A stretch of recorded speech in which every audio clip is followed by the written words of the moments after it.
I hereby call to order this Committee of the Whole for Monday, September 9th, 2024.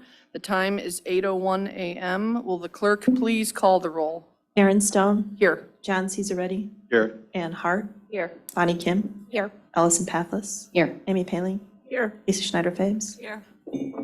I seek a motion to approve the minutes of the August 12th, 2024 Committee of the Whole and Executive Session meetings. I move to approve the minutes of the August 12th, 2024 Committee of the Whole and Executive Session meetings. May I have a second? Second. The motion has been made and seconded. Board members, are there any comments, errors, or omissions to the minutes? Seeing none, all members in favor of approving the minutes say yay. Yay. Motion carries.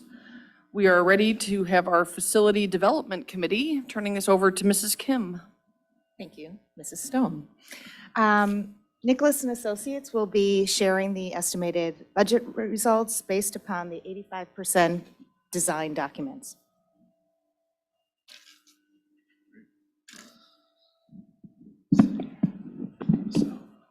All right, good morning. How's everyone doing? All right, so last month we were at 60% construction documents. Our hard cost of construction last month was just north of 4.2 million. We were at an early design issuance stage. I did expect some budget reduction, and lo and behold, we had substantial reduction in budget refinement, mostly via the mechanical line item. Currently, we're at $3,655,000 for hard cost of construction per the 85% CDs. So that's our final control estimate leading up to our out to bid date. So we're in a great position. I expect competitive bidding, aggressive bidding. It's a good time to go out to hopefully realize some further reduction. Thank you. A couple other dates are out to bid, September 12th with a pre-bid September 16th. And then our bid opening is October 8th. So we'll have plenty of time to do scope reviews. I'll do a letter of recommendation in preparation for the next formal meeting. I think it's October 21st, if I'm not mistaken. Yes? What was the original budget? For hard cost of construction, just north of 2.9 million. Okay, and now it's, sorry. Yeah, what did it go down to? I'm sorry. We're at just over 3.6. So starting with that 2.9, couple years of cost escalation, that's around 4% compounded. And then there's a little bit of added scope, a few classrooms that we added that we're going to air condition. But again, I expect a little further refinement. I like to stay a little conservative because I know the design's still progressing. So I think that's good practice. Thank you. Thank you. Any other questions?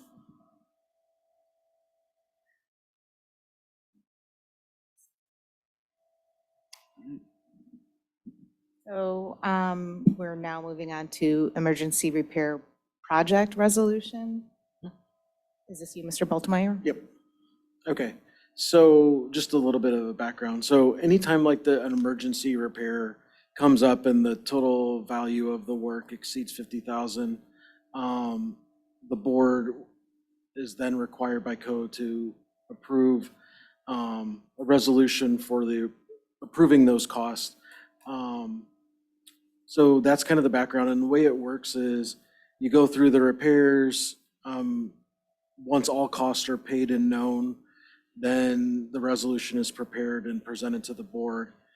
So in this particular case, what occurred was going into the summer, we knew we had some smaller projects that were roughly 33,000 that we wanted to do to the boilers at Central. One part of it was to install some isolation valves. That way, if something were to happen there's two boilers there, if something were to happen to one during heating season, we could turn off the water to that one and then immediately start working on that without having to shut down heat to the entire building. So that had not been previously installed when those boilers were put in a couple decades ago. Then the other part is in one of the boilers, there are many tubes within the inside of the boiler. And as we noted later in the heating season this past winter, there was a need to be a need to replace those tubes. There was water leaking through them. But we didn't have the isolation valve, so we weren't able to address it. So those two items we knew we were planning to do, that was about 33,000. So below 50, went out and got 3 quotes, found quality vendors. And so, projects like that happens many times for us every summer and many times at other districts. So that's a very common thing. But then once the contractor got into the boiler and started replacing those tubes near the end of this summer, one of the things they realized is that the water had leaked and got into other parts of the boiler and created some additional damage, which caused us to need to replace the burner for that boiler. And that was a much more larger and more expensive item to replace. That was roughly 50,000. So when you put all of that together, now we find ourselves up over 83,000. And one of the things that at the time that we found the additional damage to the boiler that needed to be replaced, it was late in the summer, and when we looked at the lead time of getting the parts, currently we're looking at getting that stuff and replacing it at the very beginning of October. So it created an emergency situation where it wouldn't have been realistic to go out and do a formal bid, just the amount of lead time involved in that. So that pushed us over the threshold. Then more recently in the month of August, additional mechanical equipment that needed some repairs or replacements was some of the AC units in the classrooms. With the AC running, on some of those hot days, the drain pans were, they're old. They go back, like I said, a couple decades. They were not insulated. And now all the pans are insulated. So we needed to go through and replace those. We've done several rooms already. The remaining rooms that are left to go, we're still waiting on those pans to come in. The work for that could, probably end up being in the $40,000 to $45,000 range. So when I add up all of this, I'm still waiting on one component to kind of get a final number. But I think on the low end, we're probably looking at, between all of this work, maybe 115 to 120,000 on the low end, and probably 135 to 140,000 on the high end. And as far as covering these expenditures, each year in our operations and maintenance fund, we have a budget of roughly 900,000 for these smaller projects that need to occur at each school. And within that 900,000, I've as I plan and think about things, have set aside, money for things that we just don't know that happen each year. We just know things will happen. We don't know what they are. So this is, one of the reasons that we have that line item is to be able to financially handle things that come up, and we need to address them as they come through. So nothing to do today. It's really just me wanting to inform the board of what has occurred. And it realistically, the date that I would bring back the resolution for approval probably would not happen until maybe November or December. It really just depends on when the work gets completed, and we've received all the invoices and paid those before we get that resolution prepared. So I'm happy to answer any questions about all that.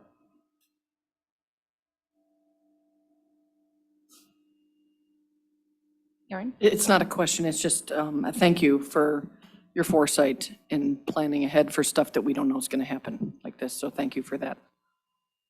Very prudent. I have a sort of a related, different thing. So if the market is getting more competitive for skilled labor and that kind of thing, are there things we could accelerate, to maybe take advantage of a slackening of demand from, from other districts, that kind of thing? Well, I guess a two-part answer. When I think about what we have kind of publicly planned out for work to be completed, like larger projects, the last two things that we've really publicly talked about quite a bit was first floor AC, which the board will have an opportunity to approve that project in October. And then the following summer, which would be scheduled for summer 2026, would be to replace the windows at the junior high, many of which are original to the building. But after that, there are a lot of things that we are considering and, realistically need to go through and prioritize. To your point, sure, there are probably items that we could accelerate. It would, if you do something in 25 or 26, yeah, it's probably cheaper than if you did it in 2029. I think for us, with the projects that we know we want to accomplish and where we're at financially, that would probably take some more in-depth conversations of like, where do we want to land if we were to accelerate things? What does that look like? So.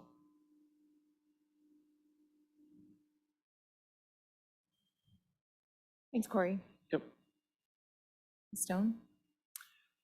So we're moving on, I believe. I think we can excuse our facilities friends. Thank you for being here, as always. Thanks. And we do not have any school finance items this time, so we are moving on to strategy. Mrs. Schneider-Fabes.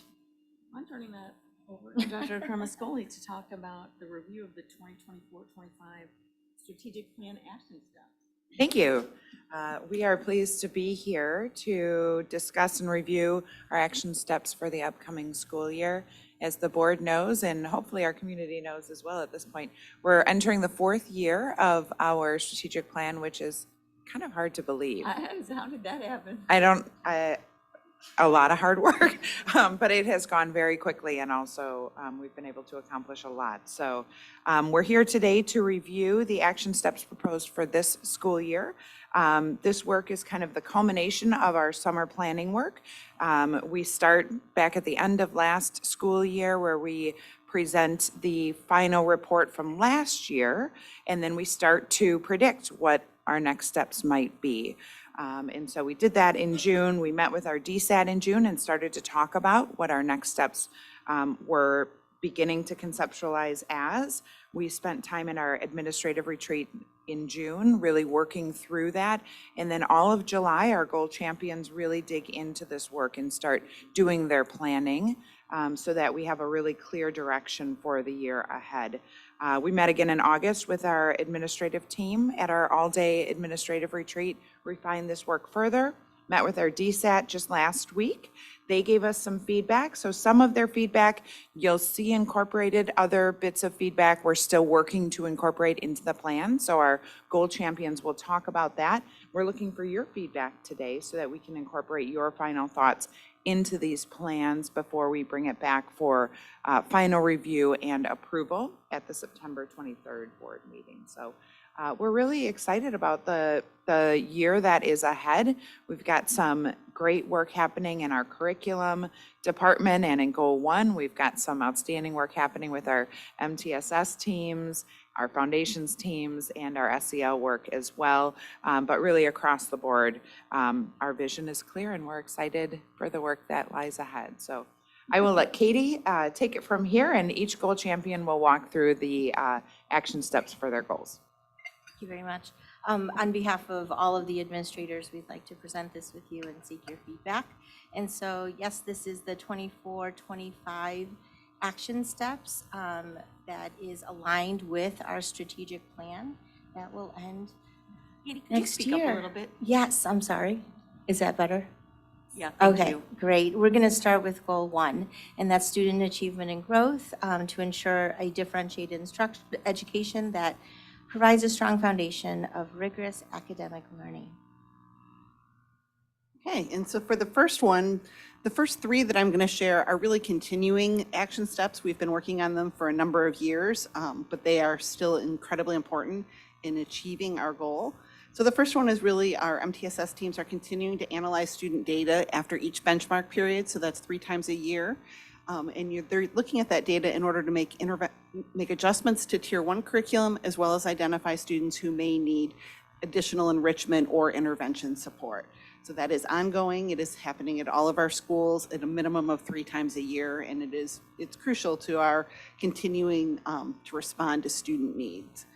The second one is to continue to train our special education staff in research-based reading, writing, and math curriculum. We've been doing a lot of exploration to find curricular resources that really support our students, our neediest learners. And we're working on this from kids with our most significant disabilities to children who are just receiving a lower level of support. So we are doing this across the board with all of our teachers and staff working with our students with disabilities. The third one is to continue to engage our general education staff in professional learning about research-based reading and math, Tier 1 instruction, assessment, and intervention. And we are including our math support and enrichment, reading intervention, and now our differentiation support with our instructional coaches. So those three, again, are continuing and are things that are really being implemented across the board and integrated into all that we do in our schools. The fourth one is a little bit of continuation of work that we've done in the last few years, as well as the full implementation of our newly adopted curricular. So looking at the K-4 Bridges Math, the K through 2nd grade UFly foundational skills, so that's in reading, and then 5-8 social studies. So there's been a lot of work done to select these materials, and we are going into full implementation with them this year. We provide ongoing support through the first year of implementation. And so the next action step is the new work that we will be doing. So conducting a full curriculum materials review for our grades K-8 English Language Arts to address all tiers of education instruction, as well as a focus on diverse representation in literature. And so if you recall several committee of the whole meetings ago, I shared all the different reasons why we would go into a review. Our ELA curriculum materials is up for review. It's been close to the cycle that we typically take. In addition, there's been no new standards released, and so this is truly a materials review. So we're really looking forward to that work. The diverse representation actually elicited some feedback from our DSAT team. And so really the question for a broader audience, not one that have been talking about this for a while, is what does diverse literature mean or diverse representation mean? We've been doing this work for several years with our librarians and also our classroom libraries, but we would like our students to have access to different representation. Authors of different backgrounds, characters that go through similar experiences as we have students within our schools. And so we just want to be really conscious of that and make sure that when we select any text that it does represent diverse populations of people and identities.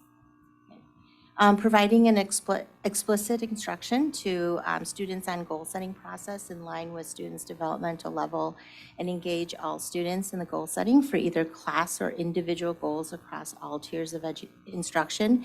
This is aligned to one of our strategies for this goal, and we've been working on it actually for a few years now. So the first phase was really getting our staff comfortable with goal setting, really tapping into those who are already doing goal setting with our teachers, learning about that, and then over the course of the year implementing, and over the summer refining what we provide as resources for our teachers to continue that work with their students. And so this is our final phase, and we will be gathering more input, making maybe some slight adjustments on the resources, and then it'll be part of our programming. Launching instructional coaching, which we're very excited about, to provide embedded professional learning support and foster continuous professional growth for staff. and then to prepare for the transition to full-day kindergarten academic programming for implementation in fall of 2025. Some of the feedback we received from GSAT is, we're so excited about it. How are you going to advertise this? And so we will definitely be doing that. And the work will begin very soon to make this transition as smooth as possible for our staff and for our incoming students. Okay, the second goal is supportive community. I share this goal with Kelly Jackson, who is not able to be here today, so I will be sharing all of it. Our supportive community goal is really to cultivate a supportive and inclusive learning community that is responsive to the social, emotional, and behavioral needs of each student. So the first action step is to provide targeted support and instruction for upstander behaviors. And that's really helping children identify, support one another in situations such as bullying. Some of the feedback we did receive from DSAT was, how do we make sure that our parents are learning about this and have the same sorts of language that our students do? So we will definitely keep that in mind as we continue on. Implement Wayfinder's social emotional curriculum in grades 5 through 8 with a focus on belonging. This has been piloted last year and was really well received, and so we're very excited to really expand this throughout our 5-8 level. The third action step is to implement a tool for reporting SEL skill development in grades K through 4. So there are currently things on the report card that look at different areas of growth in the social emotional learning area. The team is looking at, how do we expand that? How do we communicate more clearly with families how our students are doing in that area? The next is implement and integrate monthly DEIB themes across the district for staff, students, and families. We've been starting that already, so I'm excited about that work as well.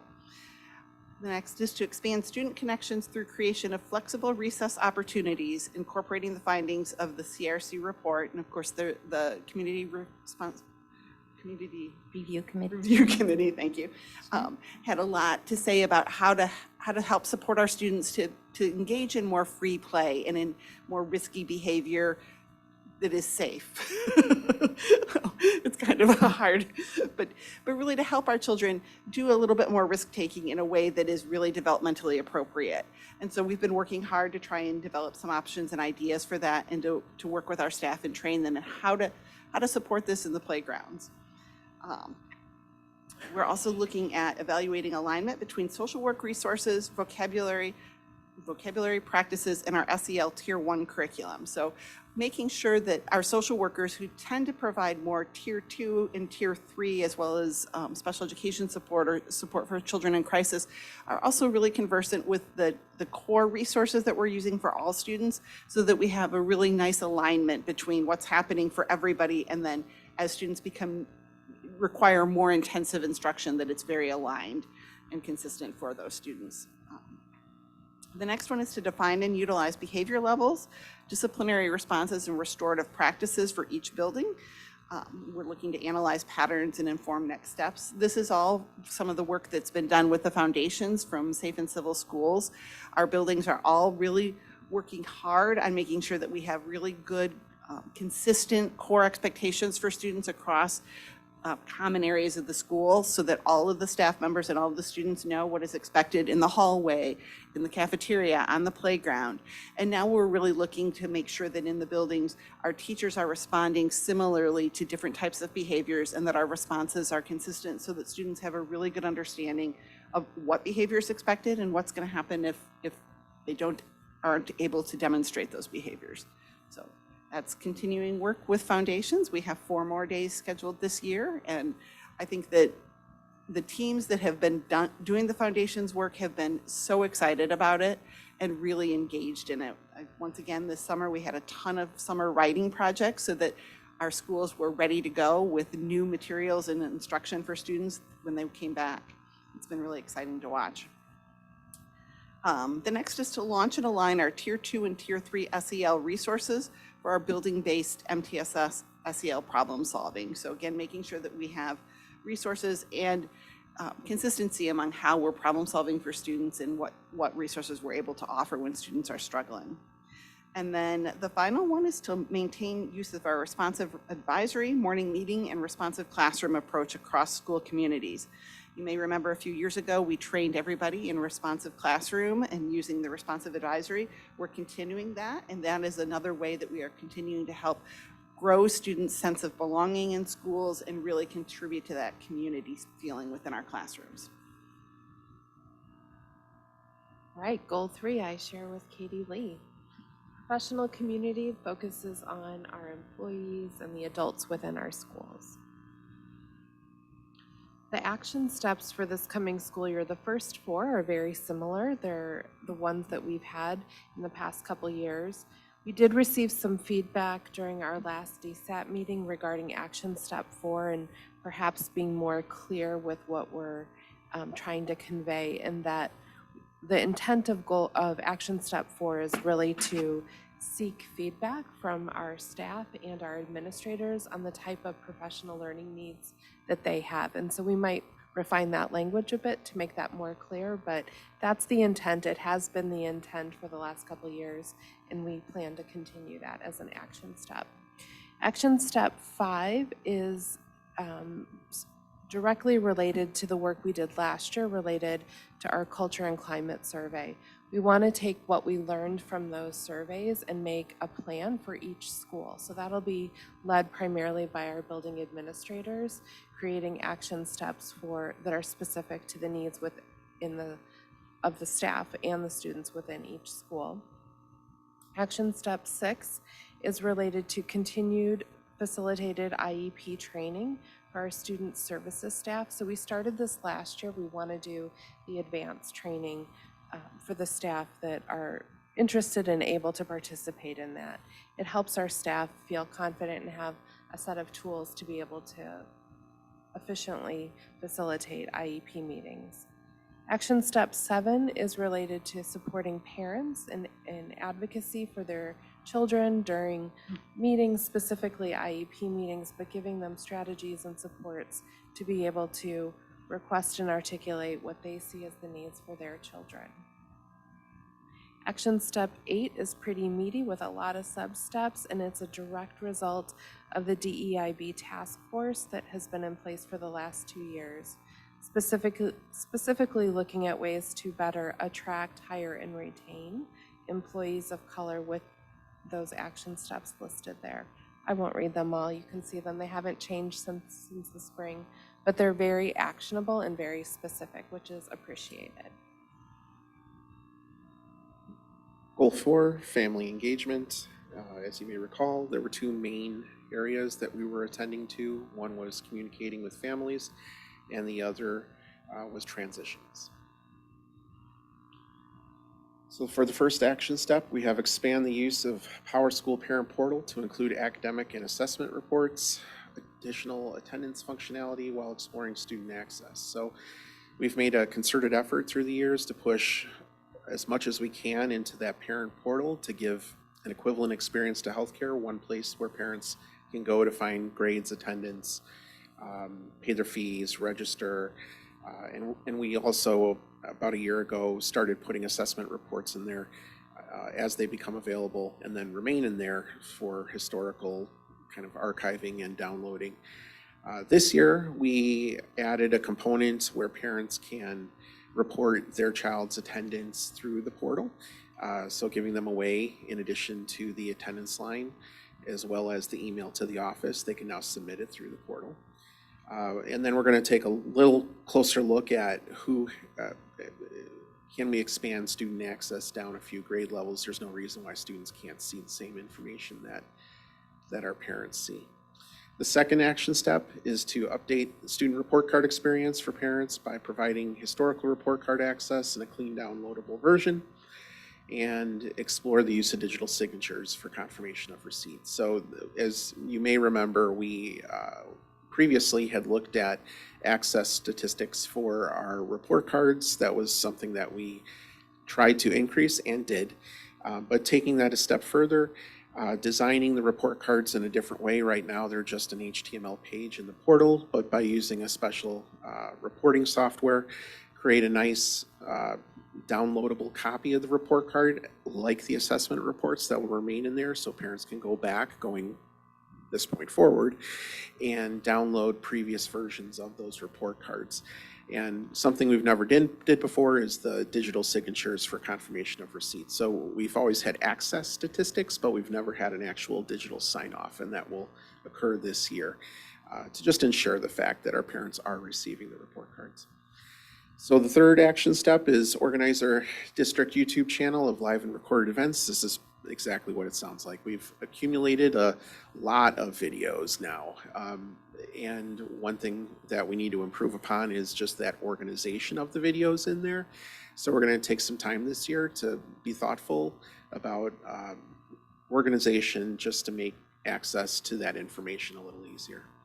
Fourth action step is research the concept of a spring open house for incoming 5th grade and 7th grade students to assist with the familiarity of the building and to aid with transitioning in the spring. So we've done a good job in the summer, we've done a good job in the fall, but pushing that back, getting kids in the building, get parents in the building. This has received some positive feedback from people on our DSAT, as well as actually the administrators. And just having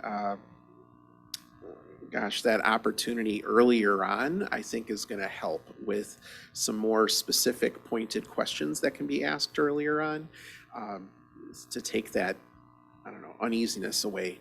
We've made a lot of strides thanks to the teams at High Creston Junior High as far as transitioning, but this is just taking it a notch further. Number 5, focus on intergenerational communication by providing information in multiple formats to parents and caregivers. So we're going to take a look at, we're going to just be a little experimental here. We've done a lot with, thanks to Leo Krause, with our social media channels. There are statistics behind those. A lot of people don't realize the wealth of information that you can get. Advertisers know this, but a lot of us may not know this. You can get age kind of ranges of who's accessing it, male, female, just a variety of different information that we can gain from who's accessing what resources, and then try to use targeted preferred language format to those generations. So, and this is also not just social media, but also going back and doing some old school paper mailings, of which we're working on now, because there's a generation of parents that still prefer paper, still prefer to postcards, still want to stick something on that refrigerator with a QR code. So you might be seeing an increase in postcards with some just quick bulleted items that someone could throw on a refrigerator.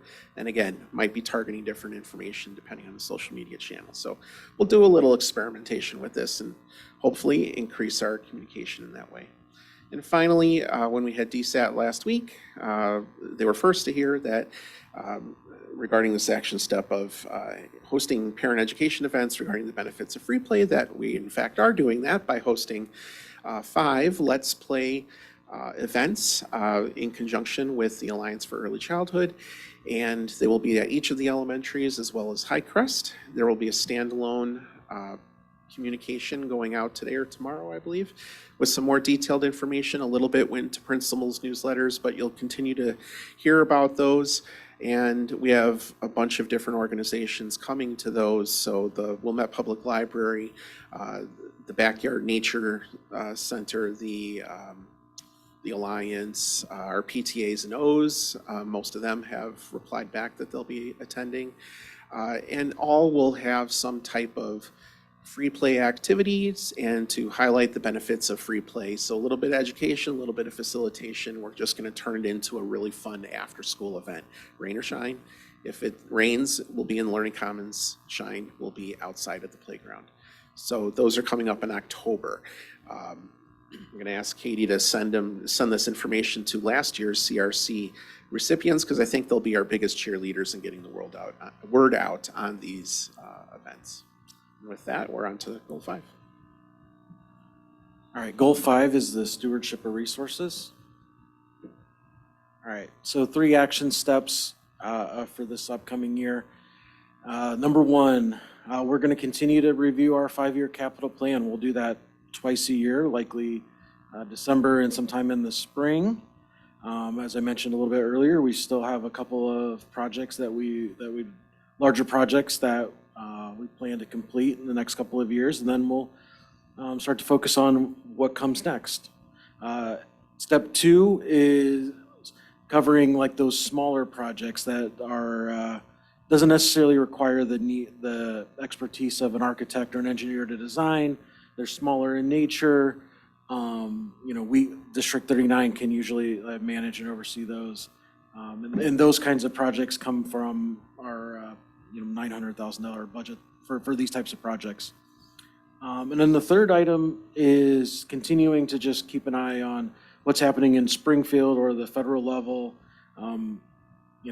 What the types of items that could have a financial or operational impact on D39 are really just limited to the imagination of the legislator.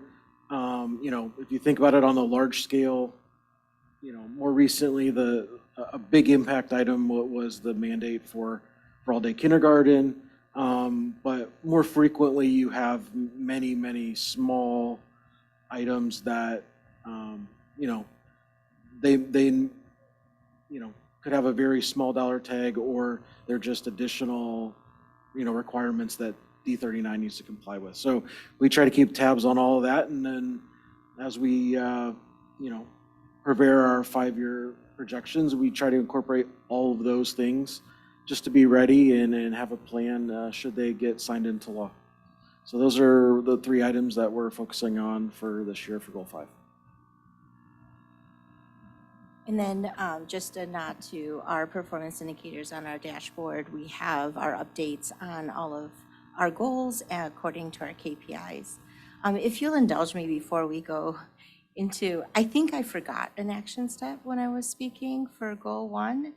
So I want to make sure that I address this. So I apologize for the fast. I remembered that I didn't say something. So one of the action steps that I didn't mention is number 7, preparing for the implementation of a new grades 5 through 8 academic schedule for 25-26 school year by finalizing the logistics and engaging staff in professional learning. I apologize because this was 2 years of a lot of work that we are now transitioning into getting everyone prepared. And so it's really exciting time. Huge shout out to Kelly Jackson and Kate Dominique, who have been leading this work. And one of the pieces of feedback from our DSAT team was, what does professional learning about a school schedule mean? And so I think we need to clarify that's really not about the school schedule, because here's what the schedule is going to be. It's more of the new add-on pieces. So, the programming of having some intervention, set aside time, as well as how to conduct an advisory during that time, as well as having that set aside time for our SEL learning. So for some reason, when I was reviewing what I said, I noticed that I did not mention that. And so I wanted to do that before we stop. So this is an opportunity then for the board to provide us with some feedback. I recognize that was a lot of information we just ran through. And as we got around Goal 3, I thought, we maybe could have paused as we were going through. But we are happy to go back and get some feedback on each of those goal areas, celebrations, suggestions, criticisms. We're open to it all so that we can make sure that when we present our action steps on September 23rd for approval, that everything looks exactly as we want it to. So we will be, though there will be some tweaks already because we've received some really good feedback from our district strategic advisory team too. So open to questions and feedback. Thank you for all this work. I know it's a ton of work. I had one question about Goal 4 under number 2 regarding the report card experience. Is that just about how you receive the report card as opposed to the actual body of the report card? So our goal is right now just communication and just that kind of higher level sense. So it's the content of the report card typically runs through CNI, so Katie can tackle some of that. But the intention of this was just the formats, the downloadable version, the archiving, those pieces to it. Often we receive inquiries about accessing prior report cards, like parents might log in after the students have been graduated and whatnot. It's like, oh, wait, I missed my opportunity. How can we get access to it? So I think this will actually address those concerns as well. Does it also grant parents the ability to access like old map scores and things like that? Or So we've been at it, yes. So last year and this year, we're committing again to adding more into the portal. So we have a plugin that has allowed us to post different assessment reports. And I believe we have added the map growth reports in there, and they stay in there. So we have them as of last year, and then going forward, they will be added in there. That was done for a variety of different reasons, some of which include convenience, of course. You can gain access to it, but it also saves the district money on mailings, stamps, your employees' time. Somebody was stuffing those envelopes. And there's no longer that need. So it takes a couple of minutes to do an upload, and it just automatically puts it in there, as opposed to what we were doing before. So a lot of secretaries were very happy, as well as some people in this office. So there's a cost savings as well, but mainly it's just having easy access to it and that communication. I think that will be great. I mean, I know that I've already seen some of that, but thank you. You're welcome. So first, just it's so exciting to see how much traction the district has gained in so many different areas over 4 years. I think it's really exciting. I have two tiny little thoughts, none of which need to be reflected in writing, but I wonder in goal 2, number 7, where we're talking about common expectations, and if at some point it might make sense to consider the bus. Just hearing stories from kids who have taken the bus, and I know that's challenging because the bus drivers are not our employees, but I wonder if that could be helpful for them, for students to have a real clear, I mean, I know we do some of that work anyway, but. And then I'm sort of channeling Frank in this next question, going back in time, but under goal 5, where you're talking about the $900,000 budget for projects that we manage. Just, this is probably a conversation for another time, but is that still the right number? You know, does that cover what needs to be done and issues that come up? We don't have to answer it now, it's just.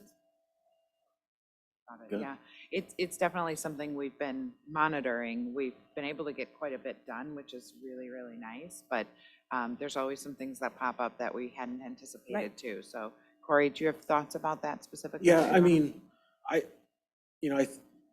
think there's a time where that 900 will need to be.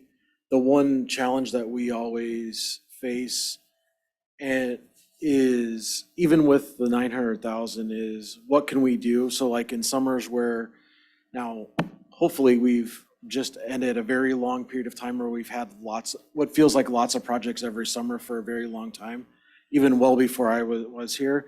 So like what kind of precludes us from tackling some of those smaller projects can be the larger projects, park district use, our own use of buildings.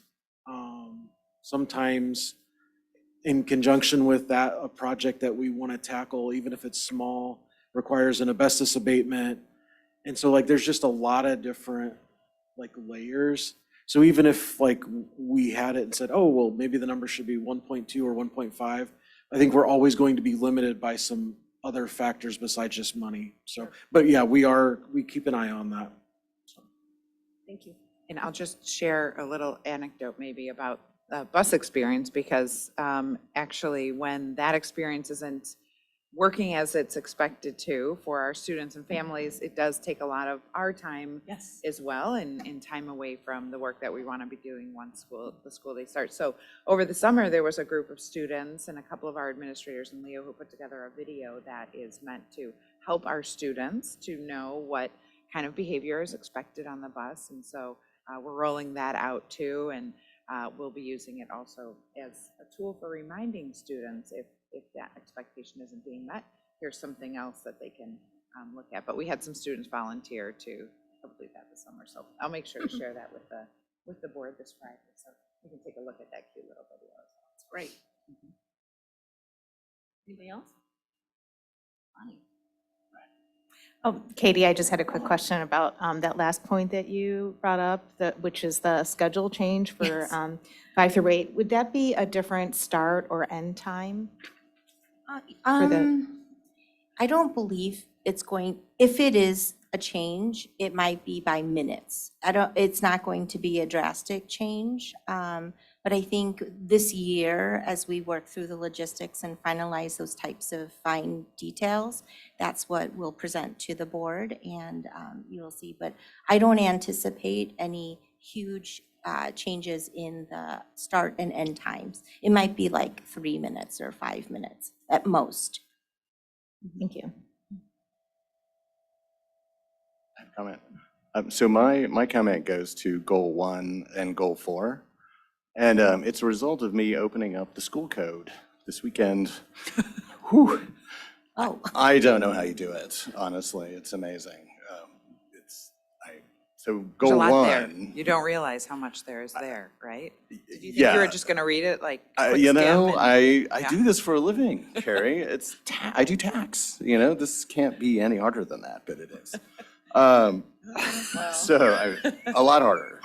What's amazing to me is, and I know this, been on the board a long time, so I know that we are a part of the state, right? And we are required to do everything more or less that's in the school code. And the thing that struck me first was just how much is mandated, like how many topics are mandated, and just how important they are, yet somewhat random. Like, for example, least controversial thing I could find, Leif Erikson Day, and the 30 minutes that we need to spend talking about and acknowledging that. And it just goes on and on and on. So it's a wonder, you sort of think about the critiques, right, of school, which is, what are we focused on, with humanity or humanities and all that stuff? Well, it's all here in the school code, more or less. So the ability to navigate it the way we have, and yet, I think accommodate local preferences has been amazing. So I applaud you guys for that. It's unbelievable. The second thing is, it got me thinking about parental communication, which is something I think we've done a phenomenal job on in the last who knows how many years. And I was thinking, as a young parent that I once was a long time ago, I had no idea, I'm a semi-detached father, of understanding that this is a great school district and everything's great, which I think is kind of the vibe that you get when people move here. But I had no idea the laws that we work under, and I wonder if it might be worth, conveying that to our constituents somehow, that we work under a school code. This is what's in it. This is why we do what we do. So a thought. I'm not sure how to incorporate that into our communication I have plan. no or how idea. well-received that would to be. throw out challenges. Be a long postcard. Well, I was just thinking that would be more than a postcard, Yeah. but I think it is a good point, and I appreciate your acknowledging that there is so much of what we do that is driven by forces outside of our immediate control. And so we do have to take that into account while also acknowledging and really being responsive to the local feedback that we're receiving from our parents and from our community who supports this school district. So there's a lot that we need to juggle. I think that one aspect of that, John, you'll be happy to see kind of moving forward is those connections within policy to the school code references. Yeah, I saw So at least a bit of a nod in that direction. I will admit, not too many parents read our policies unless they have a specific issue they're looking to learn more about. But at least, you're right, there's a lot there and a lot that we have to consider. It makes me think, John, about that policy that was reviewed, maybe it was last year, related to curriculum. And we went from like this kind of very simplistic policy to something that detailed out everything, because school code is now requiring us and suggesting that we explain a little bit more about that. And I remember your comments being like, why are we listing all of this? We don't need to do all this. In reality, there is a lot there. And so sometimes folding that into the board policy is a good way to accomplish that. 660. It's 660. Thanks. You're welcome. Wait, what's that? How many pages it is? Or? No, it's just. It's policy 6, Oh, colon thank you. 60. Thank you for that. Which she knows It off seemed the like top of her 600 head pages. is also incredible. Can I just add to what John was saying, is that, and we saw this with the additions to the updates to the policy, that it seems like there's so much disjointed information, and that, what John was talking about, the school code, that I think there are differences throughout the state in terms of implementation of all of these codes, or all of these mandates for curriculum and all that stuff. And how fortunate we are here is that it is not a whole bunch of like disparate, themes or like courses that you have to work, but very seamless here, I think. And we're really fortunate. And so kudos to this administration. I just had one question, but I'll get to some feedback first. Just overall, I thought it was extraordinarily thorough and thoughtful and intentional and impactful, and just very impressed. On goal 1, and I don't know if we can pull it up again. Under the I'll wait till we get it up, but under the K2 U-Fly foundational skills. Yes. Let me see. Okay. So I get a lot of questions from people in the community. I'm wondering if this, so you said this had to do with reading. Is this kind of in response to trying to bolster early literacy skills about the science of reading? Yes. So I get a lot of questions from the community about that, and I think it's obvious in A and C that that's math and social studies, but I don't think it's obvious necessarily to someone reading this what U-Fly foundational skills is. So maybe just like, I'm not going to tell you how to do it, maybe like something like parentheses, early literacy, or just something to sort of explain what it is so people know that's what we're doing, because we're being responsive to what's happening. Yeah, we can definitely add that language. If that makes any sense. And then I just a couple of things I was really just excited about was the incorporation of the CRC's finding about the play, and the spring open house for incoming 5th and 7th graders. That's brilliant. Yeah, I mean, that's just, but I mean, yes, overall, extremely well done. Thank you. I agree, extremely well done, so much work, and exciting to see this playing out.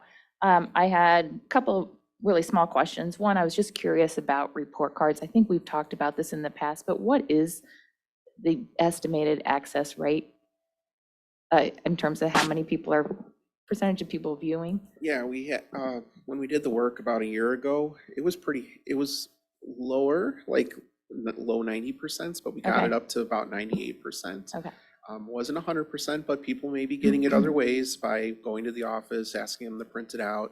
Doesn't necessarily mean they didn't receive it. It's just I only had access to page access numbers. Sure, okay.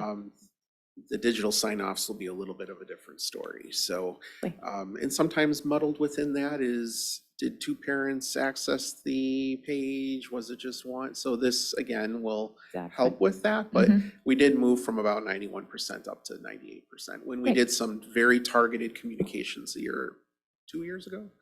Yeah. Great. So. And then in terms of the 5 to 8 schedule, can you remind me when that schedule is going to be presented for review?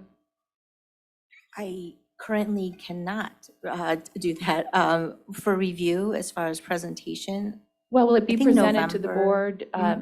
Yeah, we presented it a couple of times last year, and we'll bring it back again at committee of the whole this year as we kind of finalize the Because I recall the logistical parts draft, of it. but will it be for final approval, or just it'll be, the final recommendation will be presented at some point this year? Okay, Sure, we can do that, great, absolutely. great. Yeah, you received like an overall of all of the components, but I think you're asking about the actual specifics and yes, and that will be later in the year, once we finish our work.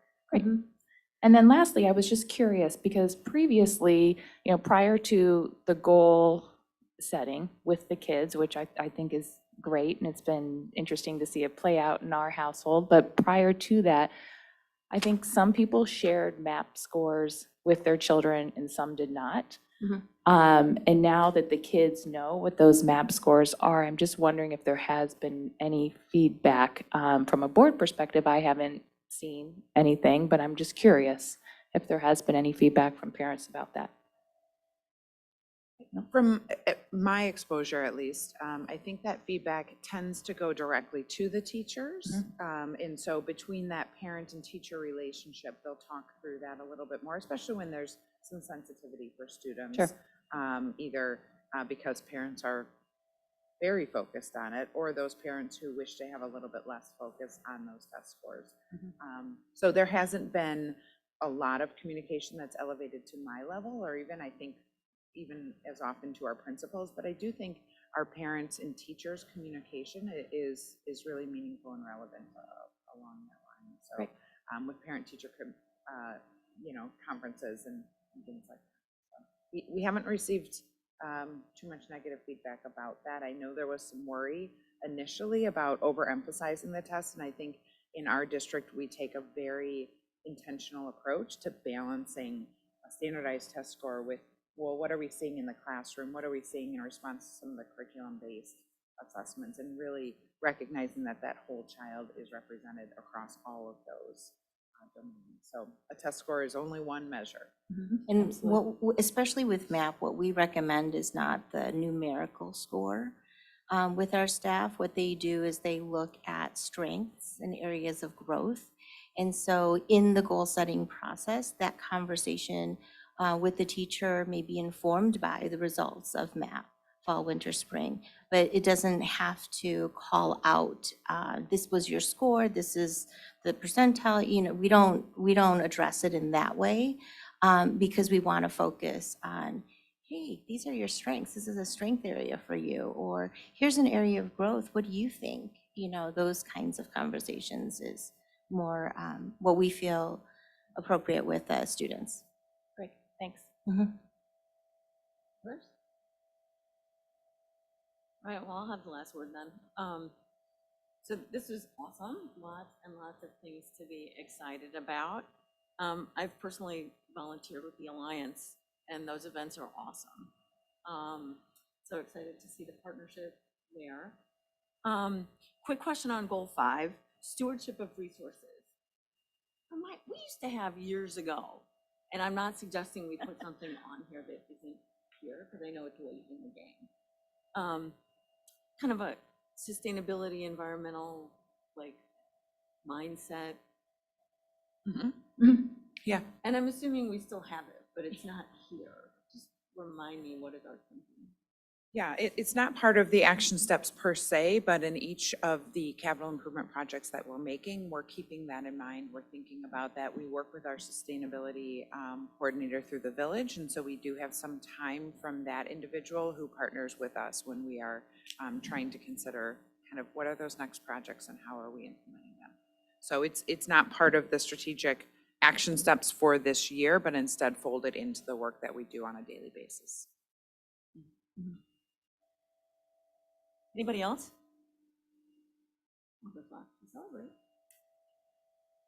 we're done. All right, thank you. This would be the opportunity for the public to address the board, but seeing none, we will move on to old business. Is there any old business? Is there any new business? Okay. May I have a motion to adjourn to executive session to discuss special education, individual student matters, and collective negotiations? I move to adjourn to executive session to discuss individual student matters, collective negotiations, and specific personnel. May I have a second? Second. Motion having been made and seconded, will the clerk please call the roll? Anne Hart, Yes. Bonnie Kim, Yes. Allison Pathless, Yes. Amy Paling, Yes. Lisa Schneider Fabes, Yes. Aaron Stone, John Caesar-Ready, Yes. Aaron Stone. Yes. Motion carries. We are adjourned to executive session and the time is 9:01 a.m.